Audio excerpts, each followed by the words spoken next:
Hi everybody, my name is Sydney Fonkin, and today I'm going to be showing you all the benefits about self-care and what that is and kind of like what that looks like and how to incorporate that in your everyday and why it's so important. I know for me, I preach self-care. I am a psychiatric nurse. I work with kids though. And so I have to incorporate self-care and like their education and kind of like telling them about why it's so important, and how it kind of helps our mental health and the benefits from it and all that it can help when, you're sad and, things are not going very good. It can be from a number of things, and self-care is so important. It genuinely helps our overall well-being, and it's a great thing to learn and try to do. I know all of us are so busy sometimes and it kind of gets away from us. I'm somebody that when I'm off, self-care all the way. If not, usually it's not self-care when I'm working and I'm busy and I'm tired and I just want to go to bed. But all of these things are great. And it does influence a better life, and you feel happier and you feel better about yourself, and you actually care for yourself, and caring about yourself and being able to do these kinds of things, it's not selfish. It's actually really good for you. And yeah, so let's get into it.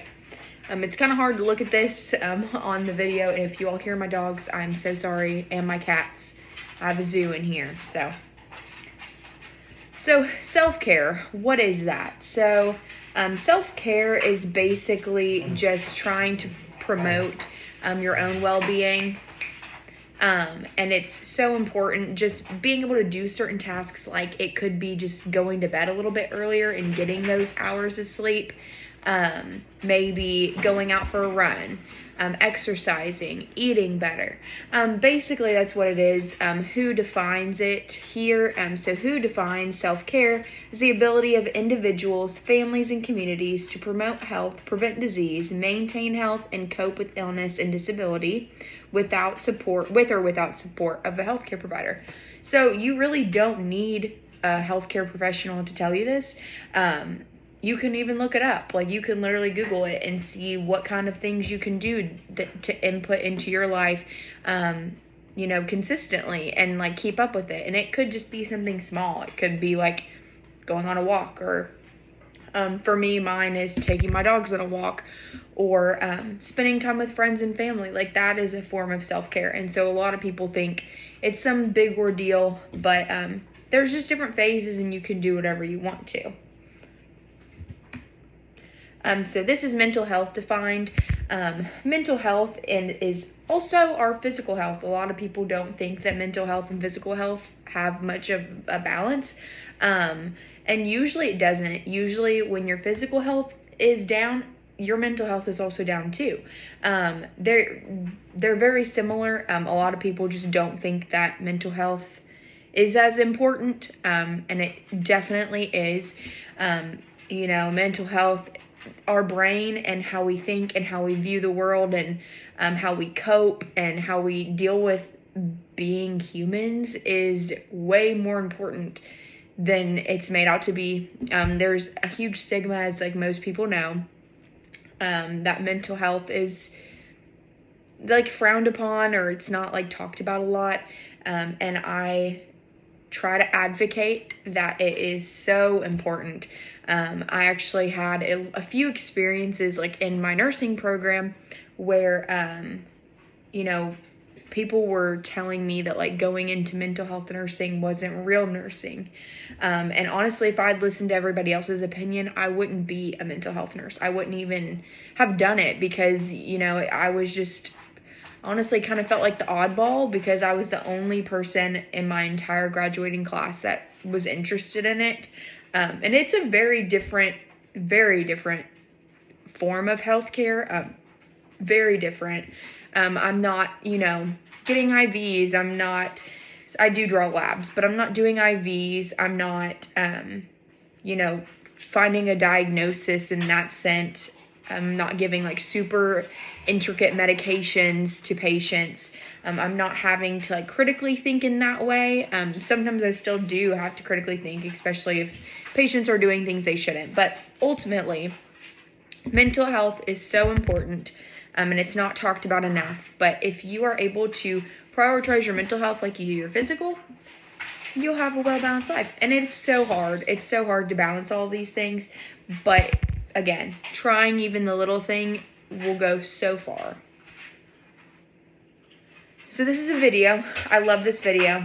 I might not play the whole thing, but I did want to share it just so you all can see it. Let's try this.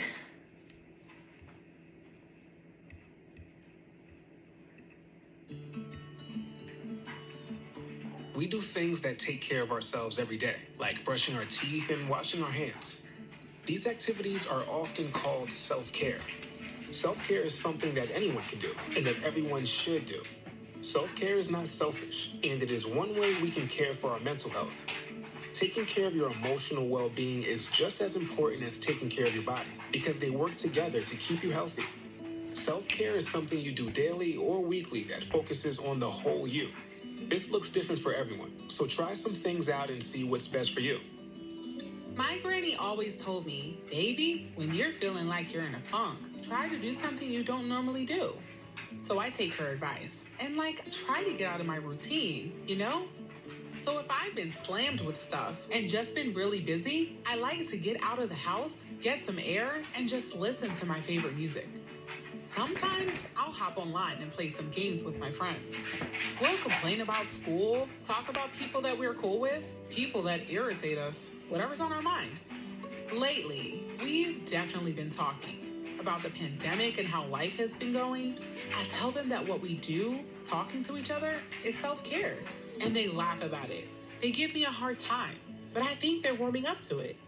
It's taking a break from everything that stresses you out. You do things you like. You maybe write down your feelings, or you talk to your favorite person, or you could even just take a nap, eat, do whatever makes you feel comfortable before you have to jump back into the stress of everyday life.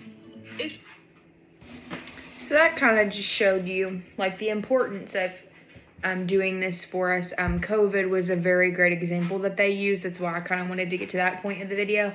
But COVID is a very great point. A lot of us were not really used to having to be alone and be with ourselves and having to, do things by ourselves. And, in that moment, a lot of people were having really bad issues with mental health.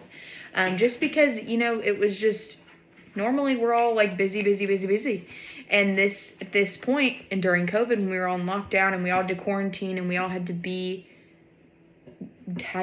by ourselves and be within ourselves. And, you kind of saw how you coped and how you dealt with things. And, sometimes people get in their head when they're alone. And there's just so many things. And I think COVID for me really helped me understand why it's so important for me to just slow down and have a second for myself and do things. And like I said, and like she said, a lot of the things aren't big things that you have to go out of your way of doing. It could just be hanging out with your friends, could be, watching TV, it could be reading a book, it can be anything, but it's something that you're doing for yourself, not for anybody else, for yourself.